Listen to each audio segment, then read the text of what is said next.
அன்பார்ந்த சகோதர சகோதரிகள் அனைவருக்கும் இனிய வணக்கம். இந்த வீடியோ பதிவு ரொம்ப முக்கியமான ஒரு பதிவாக கருதி நான் இப்போ பதிவிடுகின்றேன். தயவு செய்து அனைவரும் நேரம் ஒதுக்கி இந்த வீடியோவை முழுசாக பார்க்கணும் அப்படின்னு சொல்லி அன்போடு கேட்டுக்கொள்கின்றேன். எதற்காக அப்படின்னா, பல சம்பவங்கள் பல விஷயங்களை பற்றி நாம் தொடர்ந்து பேசிக்கிட்டு இருக்கோம். அதே போல் பல இடங்களில் நடக்கக்கூடிய சம்பவங்களை பார்க்குறோம், பேசுகிறோம், அடுத்து ஒரு நிகழ்வை நோக்கி கடந்து போகின்றோம்.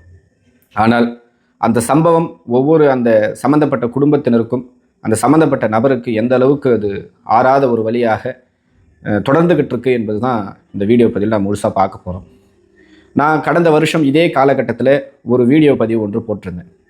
நம்ம பகுதியில் இருக்கக்கூடிய திருப்பத்தூர் மாவட்டம் நாட்ராம்பள்ளி பகுதியைச் சேர்ந்த முகிலன் என்கின்ற ஒரு மாணவன், 11ஆம் வகுப்பு படிக்கின்ற மாணவன், அவங்களுடைய பள்ளிக்கு சம்பந்தமான சேவியர் பள்ளி என்கின்ற ஒரு தனியார் அமைப்பு பள்ளியில் படித்து கொண்டிருக்கக்கூடிய சமயத்தில் அந்த பள்ளிக்கு சம்பந்தப்பட்ட ஒரு பூட்டப்பட்டிருந்த கிணத்துக்குள்ள சடலமாக மர்மமான முறையில் இறந்து கிடந்த ஒரு விஷயத்தை பற்றி நான் போன வருஷம் ஒரு காணொலி ஒன்று வெளியிட்டிருந்தேன். அதனைத் தொடர்ந்து கிட்டத்தட்ட 1 வருஷங்கள் ஆகி இன்னைக்கு அந்த மாணவனுடைய இறப்புக்கான ஒரு நீதி இந்த 1 வருட காலமாக இதுவரைக்கும் அந்த குடும்பத்திற்கும் அந்த குடும்பம் சார்ந்த நபர்களுக்கு எந்த ஒரு நீதியும் கிடைக்கப்படாத ஒரு சோகமான ஒரு சூழ்நிலை நடந்துக்கிட்டு இருக்கு. எத்தனையோ இடங்களில் எத்தனையோ சம்பவங்கள் நடக்குது. தலைநகரங்கள் போன்ற பெரிய பெரிய இடங்களில் நடக்கக்கூடிய சம்பவம் பெரிய அளவில் பேசப்பட்டாலும், இப்படி ஒரு மாவட்டம் ரீதியாக ஒரு கிராமப்புற பகுதியில் இருக்கக்கூடிய நபர்களுக்கு நடக்கக்கூடிய இந்த குற்றச்சம்பவங்களுக்கு எந்த ஒரு பதிலும் எந்த ஒரு நீதியும் கிடைக்காத ஒரு அவநிலை இன்று வரை தொடர்ந்துகிட்டு இருக்குது என்பது பெரிய அளவில் இருக்குது. இப்படி இந்த இடம் மட்டும் இல்லாமல் பல்வேறு குற்றச்சம்பவங்கள் நீதி கிடைக்காம இன்றும் அலைந்து கொண்டிருக்கக்கூடிய குடும்பங்களை நாம் பார்த்து கொண்டு தான் இருக்கின்றோம். இந்த கேஸினுடைய விஷயத்தை நாம் கொஞ்சம் டீப்பாக அனலைஸ் பண்ணோம் அப்படின்னா, பழைய வீடியோவிலேருந்து நான் கொஞ்சம் கொண்டு வரேன். முகிலன் என்கின்ற ஒரு மாணவன் தனியார் பள்ளியில் படித்து கொண்டிருக்கக்கூடிய அந்த மாணவன் கடைசியாக அவங்களுடைய உறவினரோடு பேசுகின்றான். அதன் பிறகு அந்த மாணவனுடைய பள்ளி நேரம் முடிந்த பிறகு வீட்டுக்கு வரல அப்படின்றதுனால மறுபடியும் பள்ளி நிர்வாகத்தை தொடர்பு கொள்கிறாங்க. மாணவன் அங்கே இல்லைன்ற ஒரு தகவல் தெரிய வருது. பின்பு அவங்களும் தொடர்ந்து மாணவனை தேடக்கூடிய ஒரு சூழ்நிலையில் காவல்துறைக்கிட்ட புகார் ஒன்று கொடுக்குறாங்க. அதன் பேரில் அந்த பள்ளி வளாகத்தை முழுமையாக சோதனையிடுறாங்க. சோதனையிடும் பொழுது ஒரு பூட்டப்பட்டிருந்த பழைய துருப்பிடித்த ஒரு கதவு போடப்பட்ட ஒரு கிணறு, அந்த கிணற்றில் பூட்டப்பட்டிருந்த கிணற்றுக்குள்ளே சடலமாக அந்த மாணவன் அடுத்த நாள் மீட்டெடுக்கப்படுகின்றார். அந்த மாணவனுடைய இறப்பில் மர்மம் இருக்குது என்கின்ற ஒரு சந்தேகத்தின் பேரில் அவங்களுடைய குடும்பத்தார் மற்றும் அவங்களுடைய சகோதரி குறிப்பிடணும் அப்படின்னா அவங்க ஒரு வழக்கறிஞர். இறப்பு அந்த சந்தேகத்திற்கு இடத்தை நேரில் பார்க்கும்போது அவங்களுக்கு ஏற்பட்ட சந்தேகத்தின் அடிப்படையில் பள்ளி நிர்வாகத்தின் மீது சந்தேகம் வருது. இதை அவங்க காவல்துறையினர் அதன் மீது நடவடிக்கை எடுத்து விசாரிக்கணும் என்கின்ற ஒரு கோரிக்கையை அவங்க தொடர்ந்து வைத்துக்கிட்டு இருக்காங்க. கிட்டத்தட்ட அந்த மாணவனுடைய உடல் கூராய்வு ரிப்போர்ட் வாங்கிறதுக்கு 8 மாதங்கள் அவங்க போராடிக்கிட்டு இருக்காங்க. ஒரு குற்றம் நடந்திருக்குது. அந்த மாணவன் மர்மமான முறையில் பூட்டப்பட்ட கிணற்றுக்குள்ளே இருக்கிறாரு. அந்த மாணவனுடைய சடலம் போஸ்ட்மார்ட்டம் செய்யப்பட்டிருக்கு. அந்த போஸ்ட்மார்ட்டம் ரிப்போர்ட் அண்ட் இந்த குற்றம் சம்மந்தப்பட்டதை இன்வெஸ்டிகேஷன் பண்ணக்கூடிய அந்த சம்பவங்களை குறித்து அந்த குடும்பத்தாரிடம் தெரிவிக்காத காரணம் என்ன அப்படின்றது நமக்கும் தெரியல. ஒரு போஸ்ட்மார்ட்டம் ரிப்போர்ட்டை அந்த மகனை இழந்து தவிக்கக்கூடிய அந்த குடும்பத்தாரிடம் அந்த போஸ்ட்மார்ட்டம் ரிப்போர்ட்டை சப்மிட் பண்ண முடியாமல் அதில் இருக்கக்கூடிய விஷயம் என்னென்னு தெரியாமல் அவங்க 8 மாதங்கள் அலைந்திருக்கிறாங்க. இது மிகவும் ஒரு வருத்தத்திற்கு ஒரு விஷயமா இருக்குது. இப்படி 1 வருஷமாக அந்த மாணவனுக்காக தொடர்ந்து அவங்க குடும்பத்தினர் போராடிக்கிட்டே இருக்கிறாங்க. காவல்துறையினும் கொஞ்சம் மெத்தன போக்காக அலட்சியமாக அந்த சில விஷயங்களை தொடர்ந்து செய்துக்கிட்டு இருந்திருக்கிறாங்க.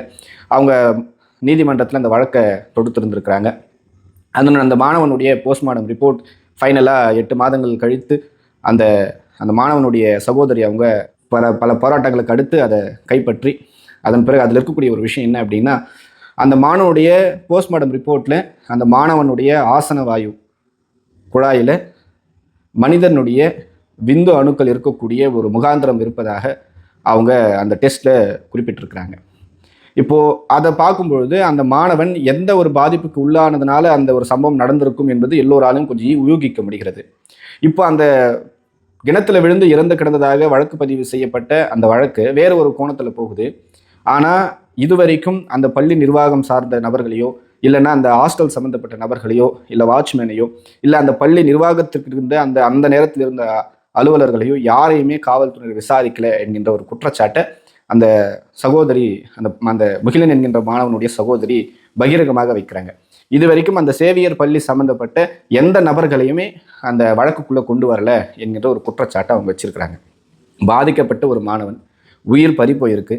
இது வரைக்கும் அதன் மீது நடவடிக்கை எடுக்கல. கடந்த கால ஆட்சிகள் சமயத்தில் தான் இப்படி இருந்ததுன்னு நம்ம பார்த்தோம் அப்படின்னா, இப்போ இருக்கக்கூடிய ஆட்சி காலத்திலையும் இது தொடர்ந்து அந்த மாணவனுக்கு நீதி கிடைக்காத ஒரு சூழ்நிலை தொடர்ந்துகிட்டு இருக்குது. அதுவும் ஒரு வருஷமாக ஒரு மாணவனுடைய இறப்பு சந்தேகத்திலேயே ஓடிட்டு இருக்கு என்பது, இது எப்படி அந்த குடும்பத்தினரால் அதை ஜீர்ணிக்க முடியும் என்பது எல்லோருமே கொஞ்சம் சிந்தித்து பார்க்க வேண்டும். இப்படிப்பட்ட சம்பவங்கள் எங்கெங்கேயோ நடந்துகின்றது, கடைசியில் நம்ம அருகாமையில் நடக்க ஆரம்பிச்சிருக்கு. அது நாளைக்கு எங்கே வேணாலும் நடக்கலாம். கொஞ்சம் விழிப்புணர்வோட கொஞ்சம் தெளிவாக நம்ம சமுதாயத்தை கட்டமைக்க வேண்டிய சூழ்நிலை இருக்கிறோம். இப்படி இந்த சம்பவங்கள் நடந்துகிட்டே இருக்கிறது. அந்த அந்த வழக்கு சம்பந்தமாக இந்த மாணவன் மீது, இந்த மாணவனுடைய இறப்புல சந்தேகத்தின் அடிப்படையில் அந்த வழக்கை குறித்து ரொம்ப போராட்டம் களத்தில் இறங்கின அந்த குடும்பத்தினர் மீது அந்த அந்த பையனுடைய சகோதரி ஒரு வழக்கறிஞர் அவங்களுக்காக வாதாட கொண்டிருக்கக்கூடிய அவங்க சீனியர் அட்வொகேட் மற்றும் அவங்களுக்கு துணையாக இருந்த நிறைய கிராம மக்கள் மீது வழக்கு பதிவு செய்யப்பட்டு அவங்க ரிமாண்ட் பண்ணியிருக்கிறாங்க. இது எந்த வகையில் ஒரு சரியான போக்கு என்பது நமக்கு தெரியல. ஆனால் பாதிக்கப்பட்ட மாணவன் எப்படி இறந்தார் என்பதற்கு பதில் கிடையாது. அந்த மாணவனுடைய இறப்பினுடைய மர்மமான காரணம் அந்த கொலையா இல்லை தற்கொலையா என்பது இதுவரைக்கும் பதிவு செய்யப்படலை. அதற்கான காரணம், அந்த நேரத்தில் இருந்த அலுவலர்கள் யார், அவங்களுடைய பதில் என்ன, அதை பற்றி இதுவரைக்கும் எந்த ஒரு தகவலும் கிடையாது. இந்த இந்த இறப்பு சம்பந்தமாக எந்த ஒரு தெளிவான ஒரு விஷயமும் இதுவரைக்கும் காவல்துறையினர் தரப்போ இல்லை பள்ளி தரப்போ எந்த ஒரு விஷயத்தையும் வெளிக்கொண்டு வரல. ஆனால் அந்த நீதிக்காக போராடிய அந்த சகோதரி மற்றும் அந்த சகோதரிக்கு துணையாக இருந்த கிராம மக்கள் மற்றும் அவங்களுடைய உறவினர்கள் மீது வழக்கு பதிவு செய்யப்பட்டு அவங்க ரிமாண்ட் பண்ணதை மட்டும் தெளிவாக பண்ணியிருக்கக்கூடிய இந்த சம்பவம் மிகவும் வருத்தத்திற்கு ஒரு விஷயம். இழப்பு என்பது அந்த குடும்பத்திற்கு சார்ந்தது. அவங்களே ஏற்கனவே பாதிப்புக்குள்ளாக இருக்கிறாங்க. அவங்க கேட்பது ஒன்றே ஒன்று, அந்த இறப்பு எதனால் நடந்தது, அந்த இறப்புக்கான காரணம் என்ன, அந்த இறப்பின் சம்பந்தமான குற்றவாளி யார், இதை தானே அவங்க கேட்குறாங்க. அதை தேடி அந்த ஃபுட்டேஜை கலெக்ட் பண்ணி அந்த ஒரு விஷயத்தை காவல்துறையினர் முன்னெடுக்காமல் அவங்க மீது வழக்கு பதிவு செய்தது என்பது ஒரு ஏற்புடைய விஷயம் கிடையாது. இப்படி ஒரு வழக்கறிஞராக இருக்கக்கூடிய அவங்களுக்கே ஒரு நீதி கிடைக்காத பொழுது சாமானிய மக்களுக்கும் சாதாரண மக்களுக்கு எப்படி நீதி கிடைக்கும் என்பது யாருக்கும் புரியாத ஒரு புதிராக இருக்குது. இந்த நீதி கிடைக்காத அவல நிலை இந்த கேஸில் மட்டுமல்ல பல்வேறு கேஸில் தொடர்ந்துகிட்டு இருக்கு. இது காவல்துறையினர் கொஞ்சம் தயவு கூர்ந்து நடுநிலையாக நேர்மையாக சட்டத்தின் பக்கமும் நீதியின் பக்கமும் நின்று செயல்பட வேண்டும் என்பது அனைவருடைய கோரிக்கையாக இருக்கிறது. ஏன்னா காவல்துறையை தேடி வரக்கூடிய நபர்கள் எல்லோருமே பாதிக்கப்பட்ட நபர்கள். அவர்கள் ஏதோ ஒரு சூழ்நிலையில் அவங்களுடைய குடும்பத்திற்கு காவல்துறை கட்டாயம் நீதி வழங்கும் என்கிற ஒரு நம்பிக்கையில் வராங்க. அதனால் அன்பார்ந்த தமிழக காவல்துறை இதன் மீது தக்க நடவடிக்கை எடுக்க வேண்டும். அந்த மாவட்டத்தினுடைய ஆட்சியர் கட்டாயம் இதில் தலையிட்டு அந்த குற்றத்திற்கு பின்னணி யார் என்பதை கண்டறிந்து அந்த குடும்பத்தினருக்கு சரியான ஒரு நீதியை பெற்றுத்தர வேண்டும். அந்த குடும்பத்தினருடன் என்றும் உறுதுணையாக இருப்போம் என்பதை இந்த பதிவின் மூலம் தெரிவித்துக் கொள்கின்றேன். நிச்சயம் அந்த முகிலன் என்கின்ற மாணவனுக்கு நீதி கிடைக்க வேண்டும். அந்த மாணவனுடைய ஆன்மா சாந்தி அடைய வேண்டும் என்று இறைவனிடம் பிரார்த்தித்துக் கொள்கின்றேன். நன்றி.